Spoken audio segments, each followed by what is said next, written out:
Karang Taruna di Desa Mereng ini ada gajinya atau enggak sih?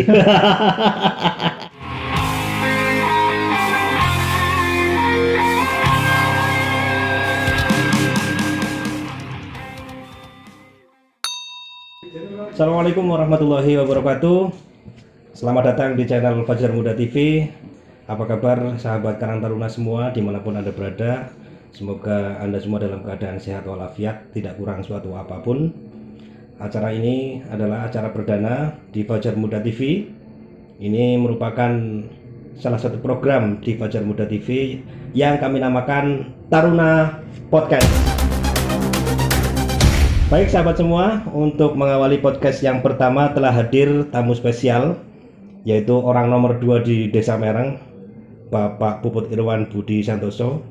Beliau adalah sekretaris Desa Mereng yang kesehariannya adalah ya sebagai sekretaris desa. Ya, nanti bisa dijelaskan lebih lanjut oleh Pak Sekdes. Apa kabar Pak Puput? Alhamdulillah baik. Puasa lancar? Alhamdulillah. Perlu diketahui teman-teman semua bahwa Karang Taruna di Desa Mereng ini didirikan pada tahun 2014. Beliau adalah salah satu pendirinya dan ketua pertama Karang Taruna Desa Mereng. Kalau tidak salah waktu itu namanya tidak langsung Fajar Muda ya Pak ya? Enggak, waktu itu namanya berarti Bina Taruna. Baru kemudian dinamakan Fajar Muda pada tahun 2017 ketika ketuanya ganti oleh Pak Abdul Hakim. Betul nggih Pak? Betul. Nah, berkaitan dengan organisasi kepemudaan di Desa Mereng ini Pak. Mungkin pengalaman panjenengan sebelum menjadi sekretaris desa atau pada saat menjadi sekretaris desa, organisasi apa saja Pak yang jenengan ikuti? Oke. Sebelumnya Assalamualaikum warahmatullahi wabarakatuh. Waalaikumsalam. Saya mengucapkan terima kasih yang sebesar-besarnya kepada Fajar Muda TV yang telah berkenan mengundang saya untuk berbincang-bincang di sini terkait dengan kepemudaan khususnya untuk Karang Taruna di desa kita tercinta ini. Semoga semua berjalan lancar dan apa yang kita perbincangkan menjadi manfaat, Mas Yosi. Amin. Untuk tadi menjawab pertanyaannya Mas Yosi soal pengalaman organisasi, tentunya organisasi itu saya sudah banyak sekali Mas. Dari mulai awal sekolah jelas ada organisasi ya. Betul. Kita masuk di OSIS. Kemudian kedua di Pramuka, otomatis. Di Pramuka sendiri kebetulan saya pernah mewakili Kabupaten Tegal untuk ikut Raimuna Nasional di tahun dulu 97. Dan kemudian saya sempat ikut di organisasi mahasiswa dulu di Purwokerto juga. Kemudian berlanjut banyak organisasi yang saya ikuti, yang sekarang lebih konsen ke banyak organisasi yang ada di Kecamatan Warung Pring ini. Itu ya ada GP Ansor, ada Pemuda Pancasila, kemudian di Karang Taruna sendiri. Itu saja Mas Yos. Dan masih aktif ya? Hari ini masih aktif ya jenengan ya? Alhamdulillah masih aktif, walaupun apa ya, keaktifan saya lebih ke buah pemikiran, bukan lebih ke aktif di pribadi saya atau diri saya langsung terjun ke lapangan gitu. Oke. Baik, tadi Pak Sekdes sempat menyinggung bahwa dirinya pernah ikut di organisasi kemahasiswaan. Pernah demo berarti Pak? pernah waktu itu di bulan Ramadan ini Mas. Demo dulu di Purwokerto, kebetulan ikut inilah, ya mohon maaf buat para ini ya pemilik hiburan malam.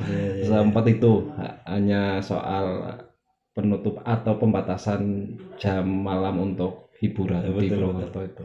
Ya, jadi ini mahasiswa yang bukan hanya sekedar berangkat kuliah pulang ke rumah, tapi benar-benar mantan aktivis dan sampai hari ini juga masih menjadi aktivis ya, selain menjadi sekdes. Baik Pak, terkait dengan organisasi kepemudaan ya, kita fokusnya ke kepemudaan. Hari ini ada tren, ada krisis etika di dalam organisasi dan itu sangat mempengaruhi keberlanjutan dari sebuah organisasi. Kira-kira penjelasan lebih lanjut terkait dengan krisis atau etika. Yang pertama adalah etika organisasi itu seperti apa sih, Pak? Etika organisasi ya Mas ya, tentunya lebih ke moral ya. Kalau secara bahasa sih kita merujuk organisasinya dulu. Organisasi adalah sekumpulan pribadi yang berkumpul untuk tujuan bersamaan, seperti Betul, itu kalau betul. nggak salah. Kemudian untuk etika sendiri dari bahasa Yunani ya kalau nggak salah, Betul. itu dari kata ethos yang artinya adalah kebiasaan. Nah, kebiasaan di kita di masyarakat Indonesia kan jelas kebiasaan moral, adat istiadat, Betul. budaya, dan tentunya moral-moral itu akhirnya berkembang ke jelas ke rujukannya kepada moral etika yang berkembang di masyarakat, termasuk agama juga, Mas. Artinya ketika sebuah organisasi tanpa adanya etika, apa yang akan terjadi, Pak? Jelas itu apa ya? Cara orang Jawanya itu ya muspro, Mas. Muspro, Muspro terus mubah mungkin mubah, ya. Ya, bahasa Jawanya mubah gitu mubah ya. muspro, Ya, ya. nggak ada korelasinya ke situ. Maksudnya nggak ada tujuan tertentu yang bisa kita apa ya, maksud saya ada tujuan tapi nggak tercapai, yang akhirnya hanya berkutat di masalah etika itu. Karena nggak ada etika, akhirnya muspro, semuanya tergantung kepada kepentingan dan egois masing-masing. Betul. Mungkin lebih jelas lagi mungkin, Pak. Kecenderungan krisis etika yang muncul di organisasi itu contohnya seperti apa, Pak? Gini, sebenarnya kalau ini pendapat pribadi ya Mas ya, Betul. pendapat pribadi saya selaku manusia biasa, untuk etika sendiri ini sebenarnya memang kita lagi krisis, Mas. Jadi tidak hanya di organisasi saja, tapi lebih ke etika kita terhadap pergaulan, baik pergaulan dengan yang lebih tua, sesama, dan bahkan yang lebih muda itu sekarang berkurang. Nah, krisis organisasi yang etika yang ada dalam organisasi, yaitu kadang satu yang saya cenderung, yang sering saya alami itu merasa dirinya paling wow gitu kan, merasa paling menguasai, akhirnya itu akan menjadikan dia tidak beretika.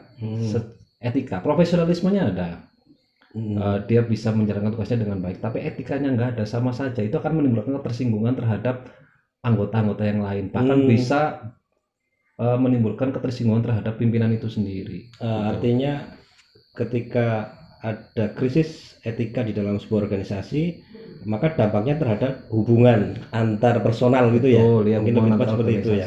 antar personal, karena ya itu tadi, karena etika itu kan berarti kebiasaan moral kita, pergaulan terhadap yang lebih tua, sesama satu umuran maksud saya, kemudian yang lebih muda itu. Betul. Mungkin ini, Pak, pengaruh etika terhadap, ada nggak sih korelasinya antara krisis etika dengan keaktifan anggota dalam sebuah organisasi? Ada Mas, sangat ada. Contoh wis gini lah, kita orang Jawa gampangannya gini. Misalnya nih Mas Yosi ketua Karang Taruna ya. Ya, ceritanya seperti itu. Ceritanya ketua Ya. Karang Taruna, misalkan saya anggotanya nih. Ketika saya nggak beretika, Mas Yosi instruksi apa? Alah, paling seorang Yosi. Iya. Itu menjadi krisis Mas. Karena apa? Itu tadi saya kembalikan bahwa kita sudah merasa wow, hebat, profesional di bidang itu, maka ketika ada instruksi pimpinan, ketua dalam hal ini, kadang diabaikan, Tidak direspon. apalagi manakala, nah ini kadang yang tidak bagus dalam organisasi itu gini, antara profesionalisme organisasi dengan pribadi dikaitkan. Itu kalau bicara etika itu sangat nggak beretika sekali. Maksudnya sebenarnya ya, dalam artian Mas Yosi pimpinan, saya anak buah misalkan, tapi karena ada masalah pribadi atau pandangan saya pribadi terhadap pimpinan, dalam hal ini Mas Yosi, tidak baik, maka itu dijadikan sebuah kendala untuk menjalankan organisasi. Artinya Anda ingin mengatakan bahwa adanya sifat seperti itu kaitannya dengan etika akhirnya berdampak pada kinerja itu ya. Iya, kinerja tergantung masing-masing pribadi sebenarnya ya Mas ya. Cuma kalau sudah tidak beretika akhirnya satu kan menyepelekan. Betul. Menyepelekan, kemudian istilahnya nggak disiplin kan seperti itu. Betul Pak. Betul. Kalau di mungkin istilahnya kalau di sekolahan yang namanya etika itu ya tata tertib ya. Ya, Bagaimana bersikap sopan santun terhadap bapak ibu guru, ya, terhadap warga sekolah yang lain yang lebih tua. Itu salah satu contoh mungkin di sekolahan, di organisasi pun demikian ya Pak ya. ya. Kemudian ini Pak, bagaimana cara yang tepat bagi kita sebagai pimpinan nih, ya, pimpinan sebuah organisasi untuk menegakkan etika supaya krisis etika itu tidak berlanjut dan tujuan-tujuan organisasi bisa tercapai gitu. Kira-kira bagaimana caranya Pak? Karena kita tahu lah orang Jawa ketika kita ingin menegur sekalipun itu adalah bawahan kita terhalang oleh ewuh pekewuh, rasa nggak enak ya, rasa nggak enak. Kira-kira caranya gimana Pak? Ya kalau ini kembali ke pengertian etika kepemimpinan lagi Mas. Kalau etika kepemimpinan yang saya tahu pernah baca itu kan sifat utama yang harus dimiliki seorang pemimpin agar kepemimpinannya bersifat efektif dan efisien. Ya dalam hari ini kan standarnya harus normatif ya kalau normatif. kalau soal etika itu. Nah, yang pertama yang jelas pemimpin itu juga yang pertama harus bisa ini yang sebenarnya nggak harus hanya pimpinan tok sih, tapi anggota juga harus mempunyai sifat menjaga perasaan orang lain. Itu dalam satu organisasi itu harus kita bisa menjaga perasaan orang lain. Kemudian seorang pimpinan juga tidak boleh memecahkan masalah dengan emosi Mas. Harus dengan rendah hati. Adapun konflik di organisasi itu sudah biasa, tapi tetap harus dengan rendah hati aja, yaitu bahasa Jawanya aja abong-abong ya. Kata orang Jawa kan ojo kadiran, ojo dumeh gitu kan harus kita pakai kan seperti itu. Itu kemudian pemimpin juga nggak boleh memaksakan kehendak. Betul. Tetap harus menghargai pendapat orang lain juga. Itu kan pendapat anggota, pendapat masukan dari luar anggota gitu kan. Karena kan organisasi itu sistematis. Betul. Ada sistemnya. Jadi etika untuk berpendapat, menghargai hak-hak mereka juga. Kemudian utamakanlah dialog kalau bisa. Utamakan dialog untuk memecahkan masalah. Kemudian ini yang kadang terlena Mas. Kadang kita itu tahu ada masalah di lingkup anggota kita, tapi kita hanya menunggu respon. Harusnya enggak, kita harus bergerak cepat untuk meminimalisir masalah lebih besar kan seperti itu. Jadi lebih responsif dan lebih cepat lah gitu. Memadamkan api sebelum menjadi besar. Betul. Mungkin istilahnya seperti itu ya Pak ya. Kemudian ini juga Mas, menempatkan orang sesuai bidang keahliannya itu juga termasuk etika kepemimpinan Mas. Iya. Jadi the man in the right place gitu katanya kan, kata orang Inggris itu kan seperti itu. Seseorang yang harus berada di tempat yang benar. Itu kan termasuk etika pemimpin juga. Kemudian pemimpin juga harus menyadari juga ketika ada kesalahan. Jangan karena kita pimpinan lalu kita seolah-olah merasa paling benar, merasa paling pintar, itu kan seperti itu. Nah, posisi kita misalnya sebagai pimpinan, ketika ada anggota yang melakukan pelanggaran etik ya, pelanggaran etik, dan tentu kita memakai hal-hal yang bersifat normatif, adanya regulasi kan itu bisa kita gunakan. Cuman itu tadi Pak, barangkali bukan hanya saya, bukan hanya jenengan atau siapapun yang berada di dalam organisasi itu terhalang oleh rasa nggak enak ketika ingin menegur dan sebagainya. Kembali lagi ke bagaimana sih cara kita yang tepat selain dengan mungkin duduk bareng, karena tidak semua anggota yang kemudian kita panggil itu akan merespon. Hmm. Itu menjadi salah satu kendala. Contoh gini Pak, WA Group itu menjadi salah satu media organisasi hari ini untuk berkomunikasi, ya, untuk berkomunikasi, untuk menyampaikan informasi. Tetapi seringkali WA ini tidak efektif ternyata sebagai sarana komunikasi, karena hari ini kita sampaikan informasi, ternyata satu ada yang belum membaca sampai beberapa hari, tidak direspon, hanya dibaca, tapi tidak ditanggapi. Lah, bagaimana caranya kita menjalin komunikasi sementara media yang ada saja kurang dimanfaatkan? Ya, ya sebenarnya perkembangan teknologi sebenarnya dipermudah ya Mas ya.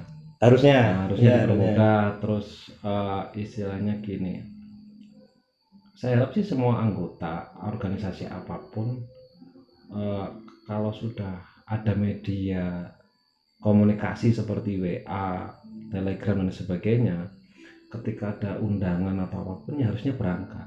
Betul. Jangan nunggu tidak ada undangan fisiknya. Nah, itu kan sama saja tulisan undangan resmi kan seperti itu. Biasanya kan kalau undangan itu ada TDD-nya siapa kan seperti itu. Itu kan sama saja undangan resmi. Betul. Hanya medianya sekarang kan sudah media elektronik. Iya, nggak apa istilah ketika ada keurgensian sebuah organisasi, nggak mungkin kan kita mengetik surat dulu, difotokopi dulu lalu dikirim. Iya. Nah, akhirnya masalahnya istilahnya nggak selesai gitu. Betul. Atau mungkin contoh ada musibah kebakaran, masa ya harus ada laporan dulu pakai kertas fisik, keburu habis ya. Itu pemadaman api kebakaran seperti itu ya keburu habis. Iya. Nah, untuk menyikapinya kadang kembali lagi kepada ini sih Mas, kadang kita di organisasi itu banyak kepala, banyak hati, banyak perasaan yang notabene kadang kita tidak tahu latar belakang beliau-beliau itu bagaimana. Betul. Ketika ikut dalam organisasi kita gitu. Makanya mungkin kalau yang sudah terbiasa berorganisasi dari sekolah mungkin itu fleksibel, tapi ketika baru-baru apalagi anggota kita hanya menerima informasi dari satu sisi, kadang ya saklek Mas. Kadang juga nggak bongkok juga seperti itu. Cuma kita kan sebagai pemimpin juga harus bijak, itu tadi bahwa rendah hatinya harus tetap kita pakai, walaupun di balik rendah hati itu juga harus ada ketegasan kan seperti itu. Betul. Karena di organisasi kan sudah ada apa ya namanya, entah itu ada ART, entah itu PTO, petunjuk teknis organisasinya kan ada. Ya itu berarti muaranya ke apakah anggota itu layak dipertahankan atau enggak akhirnya. Ketika memang krisis etika itu sudah menimpa pada salah satu oknum organisasi yang benar-benar tidak bisa ditolerir. Artinya ketika kita menghadapi krisis etika di organisasi, kembali lagi ke masalah komunikasi ya Pak ya. Betul. Kita komunikasikan, kita duduk bareng, ngopi bareng, mencari atau memecahkan solusinya bersama-sama. Ya, dengan tujuan sama untuk mencari solusi bersama-sama. Jangan ketika mungkin diundang kemudian nggak mau hadir tapi di belakang mempermasalahkan sesuatu ya atau membicarakan di belakang. Kalau mau bicara aturan itu nggak kepake Mas. Ketika dalam forum rapat sudah diputuskan lalu yang nggak berangkat ikut bersuara, bahkan sampai istilahnya tidak ikut mengegolkan hasil rapat, yaitu tidak beretika sekali. Luar biasa ngubah ya. Kan suara kita itu didengar manakala ini hasil rapat kan seperti itu. Kita punya hak suara ketika ada di rapat. Ketika di luar rapat ya sudah, hasil keputusan itulah yang dipakai. Betul. Manakala ada keputusan tambahan itu kan sifatnya kebijakan pimpinan, kebijakan ketua selaku pemegang kekuasaan organisasi kan seperti itu. Betul. Ini Pak, pertanyaan selanjutnya mungkin agak keluar dari tema. Sebenarnya Karang Taruna di Desa Mereng ini ada gajinya atau enggak sih? Karena kita bicara organisasi tanpa anggaran itu omong kosong loh Pak. Iya, iya kayak saya tahu itu. Istilahnya apa? Apa gaji atau apalah? Mungkin ini kan dari teman-teman Karang Taruna juga perlu pengetahuan, tambah pengetahuan. Iya, betul. Sepanjang pengetahuan saya sesuai dengan Permenaker, sekarang Taruna kan tujuannya untuk mensejahterakan anggotanya. Iya. Ya, jadi kalau soal gaji penghasilan sebenarnya itu bisa-bisa saja, Mas. Bisa-bisa saja manakala Karang Taruna itu bisa membangun wirausaha sendiri. Oh, Gitu. iya. Bisa membangun wirausaha sendiri. Kalau dari pemerintah desa kita sifatnya support, fasilitasi gitu. Apa pembinaan itu yang bisa kita keluarkan gitu. Tapi kalau untuk gaji dan sebagainya ya itu dari Karang Taruna sendiri, bagaimana caranya agar Karang Taruna itu menjadi semakin kaya dan punya penghasilan itu. Artinya dikembalikan lagi ke organisasi, mau nanti organisasinya kaya atau tidak tergantung dari organisasinya. Iya. Mau bikin usaha atau tidak, mau komit atau tidak, Iya. itu mungkin ya Pak ya. Betul. Baik Pak, apa pesan-pesan mungkin Bapak untuk adik-adik di Karang Taruna, Karang Taruna Desa Mereng ke depan supaya organisasi ini ada keberlanjutan, ada regenerasi terus-menerus dan pemuda di Desa Mereng ini bisa menjadi satu. Ya, kembali lagi ke ini pesan buat teman-teman Karang Taruna termasuk untuk diri saya sendiri, bahwa menjalankan organisasi itu tidaklah mudah. Kalau kita memang sudah terjun ke sebuah organisasi dengan label kita apapun itu organisasi, entah itu mau berbaju biru-biru, mau baju loreng, mau hijau, kan tetap kan itu kita punya tujuan di situ. Betul. Yang jelas kalau biar berjalan baik ya kita harusnya satu mendharma baktikan ilmu yang telah kita dapat, itu yang pertama. Yang kedua harus punya rasa ngerumangsani gitu, karena zaman sekarang kan sejak reformasi itu orang bebas bersuara ya, tapi ngerumangsaninya itu yang kurang. Ngerumangsaninya itu kurang dalam artian gini, saya sebagai anggota harusnya saya rumah saya jadi anggota. Beliau ketuanya ya sudah kita takdim manut sama ketua sepanjang ada di rel organisasi itu gitu. Tapi kita juga tidak segan-segan mengingatkan kan seperti itu. Jangan sampai loncat jabatan. Sering itu Mas terjadi dalam artian di lapangan gitu kan, bertindak sendiri atas nama membawa organisasi sendiri. Aku orang ini,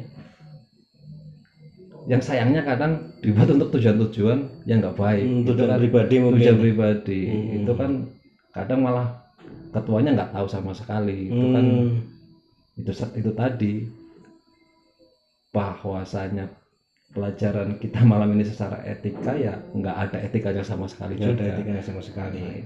Itu kurang ajar namanya ya. Baik, kesimpulan yang bisa kita dapatkan pada malam hari ini bahwa di dalam organisasi untuk ada keberlanjutan, etika ternyata posisinya sangat penting sekali, sangat urgent sekali. Selain itu juga adanya komunikasi ya, jadi ketika terjadi krisis dari etika, komunikasi dikedepankan, dan satu mungkin yang menjadi patokan adalah tujuan bersama ya Pak ya. Tujuan bersama dari sebuah organisasi harus menjadi pegangan utama, sehingga mau berapa tahun pun organisasi itu insya Allah akan ada keberlanjutan kalau sama-sama memiliki tujuan ya. Dan kita sebagai orang-orang organisasi yang baru, terima kasih sekali Pak Sekdes atas ilmunya. Mudah-mudahan panjenengan tidak bosan untuk memimpin kami di organisasi kepemudaan di Desa Mereng. Sekaligus mudah-mudahan Desa Mereng menjadi maju, menjadi sukses dan menjadi mandiri, menjadi desa teladan di antara desa-desa yang lain. Saya kira cukup sekian acara podcast yang pertama kali ini. Kita akan lanjutkan pada podcast-podcast selanjutnya. Terima kasih Pak Sekdes. Sama-sama Mas. Assalamualaikum warahmatullahi wabarakatuh.